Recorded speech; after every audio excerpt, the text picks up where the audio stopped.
Greetings, everyone.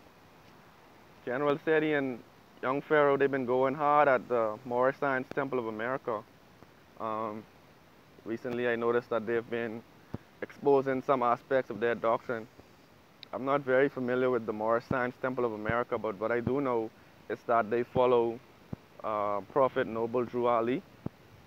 Noble Drew Ali, he's comparable to, what's his name, from the Nation of Islam, Farad Muhammad, because Farad Muhammad brought a version of Islam to the black American community, and he incorporated black consciousness into the philosophy. He made it about the more Afrocentric elements, which I can appreciate. You know what I'm saying? But young Pharaoh and General Seti, they've been going hard at them, basically exposing them, saying that they are a pseudo-Islamic organization. And I mean, if we think about the core aspects of Islam, uh, this organization would be considered in the periphery. The Moorish Science Temple of America would actually be considered um, outside the realm of respect that the Islamic community would promote at this time. So I think some of the points that they are making, they're right, they're true. Um, but what I would say, I don't really think it would be beneficial to us to tear down the organizations that actually are helping to keep our people um, focused on spirituality and morality. All right, so if they're talking about morality, if it's transformative, the way that I see that the Nation of Islam, under the guidance of Louis Farrakhan, they are able to help people to stay on a moralistic course, a moralistic path. And I think it's important that we don't throw the baby out with the bathwater. We need to actually consider if there are any beneficial or redeeming aspects of these organizations and try to find a way to preserve it.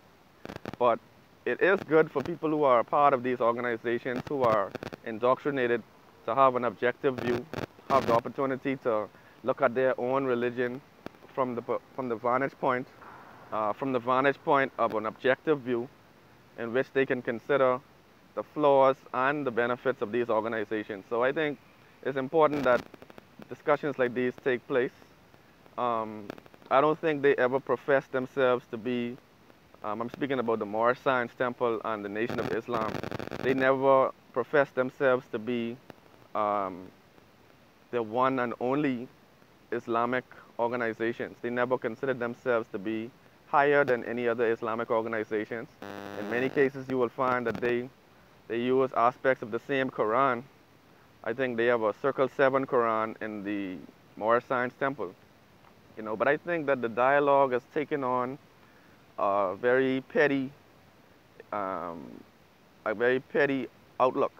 Because when I consider the fact that um, there are personal jobs being thrown, people are making comments about each other's personal life and criticizing whether or not young Pharaoh, General Seti, have actually done any work. I don't think it's beneficial. I think the dialogue is breaking down, and it is taking on the connotations of just anger and animosity.